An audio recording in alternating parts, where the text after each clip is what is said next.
मेरा जो सबसे बड़ा कंसर्न है, ISKP, ISIS खुरासान, पाकिस्तान से ओरिजिन होकर अफगानिस्तान में कहा गया और उसके कई सारी शाखाएं अब भारत में ट्रेस आउट हो रही हैं, वो रूट्स जमा रहा है। क्या ये कॉज ऑफ कंसर्न नहीं है, खासकर एक ऐसे वर्ग के लिए जो वर्ग कहीं ना कहीं अगर आप इसको मिसअंडरस्टैंड ना करें, उस वर्ग को लेकर कहीं ना कहीं एक मन में सबके ये है कि इसको अपलिफ्ट करना है, इसको ऊपर लाना है। देखिए मैं जिस पोजीशन में बैठा हूँ, जहाँ हूँ मैं इस वक्त आपके सामने, मेरे लिए सिवाय एक बात कहने के दूसरी बात कहने का मौका नहीं है। वो एक ही बात है, वो ये है कि इंडिया के मुसलमान को हम अपने जीते जी गलत रास्ते पे नहीं जाने देंगे, किसी कीमत पर नहीं जाने देंगे। गलत रास्ते पे जाने के लिए जितना इन्फ्लुएंस वो फला 10-20 ऑर्गेनाइजेशनों का आप नाम ले देंगे, उसके साथ साथ ये जो सेंस ऑफ एलिनिएशन है, ये भी एक रीजन हो सकता है। सेंस ऑफ एलिनिएशन से मतलब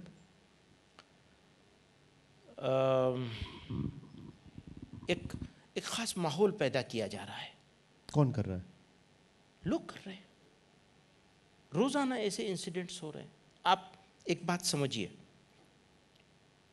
अगर कोई आदमी हमारे पैगंबर को गाली दे, सीधे सीधे गाली दे, और मैं उसके खिलाफ FIR करने की कोशिश करूं, ये मेरा फंडामेंटल राइट है। एब्सोल्युटली। मैं इससे महरूम किया जा रहा हूं। कोई एग्जाम्पल है आपके पास? हाँ, मेरा अपना खुद का है। क्या बात कर रहे हैं आप? कब हुआ? मैंने कर रखी है FIR करने के लिए दे रखा है। हाँ। और इसको 5 महीने गुजर गए हैं। कहां पर है, कहां का हुआ ये इंसिडेंट? दिल्ली का है। FIR को एंटरटेन नहीं किया जा रहा है। दिल्ली में? जी हाँ। अब आप ये बताइए कि ऐसी सिचुएशन में क्या होगा, मुझे बता दीजिए आप। नहीं, ये तो बहुत चिंताजनक बात बताने। यही हो रहा है।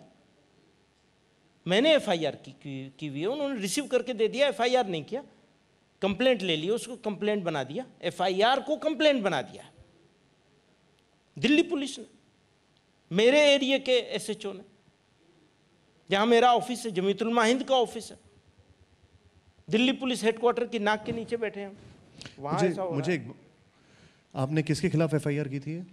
अब नाम नहीं लूंगा, यहां नाम नहीं लूंगा आपके पास, चूंकि इशू वो नहीं है, इशू लार्जर है।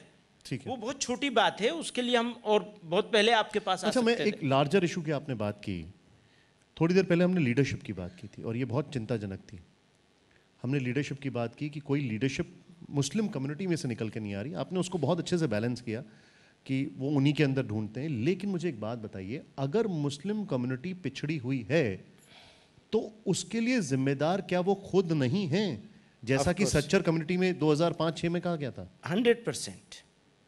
पहली जिम्मेदारी मुसलमानों की होती है और पहली जिम्मेदारी मुस्लिम ऑर्गेनाइजेशंस की होती है और पहली जिम्मेदारी मुस्लिम लीडरशिप की होती है, चाहे वो हमारे जैसे छोटे वर्कर ही क्यों ना। क्यों नहीं बदल रही, क्या वजह है?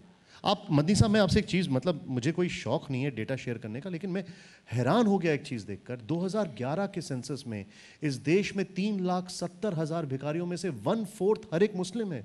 मैं पढ़ के हैरान हो गया कि जब सच्चर कमेटी की रिपोर्ट आई थी तो IAS IPS ऑफिसर्स 3% थे 2005-6 में, अभी पिछले साल बढ़ के सिर्फ 5% हुए हैं।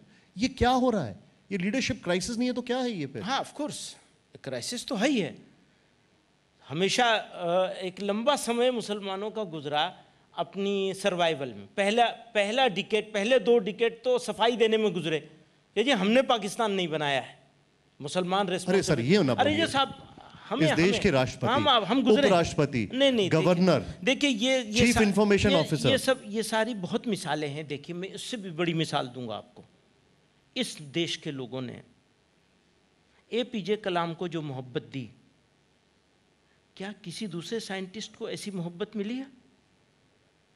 सर, जब निकल के आएगा तो मिलेगी भी। यही नहीं, मैं दूसरी बात कह रहा हूं।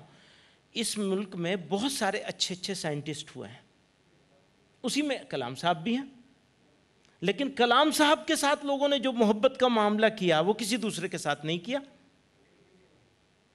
आप समझ लीजिए इस बात को। यहाँ के लोगों की ये खुसूसियत है कि अगर कोई अच्छा काम करेगा और अगर वो मुसलमान होगा, मेरे जैसा आदमी होगा, तो उसको दूसरों से ज़्यादा मौके और अपॉर्चुनिटी मिलेंगी। ये ठीक है जी जी, लेकिन इसी के साथ खराबी भी हो रही है। किसी खराबी को एड्रेस करने का मतलब ये है कि अच्छाइयों को इग्नोर किया जा रहा है। प्लीज़ मिसअंडरस्टैंड मत कीजिए। Well said.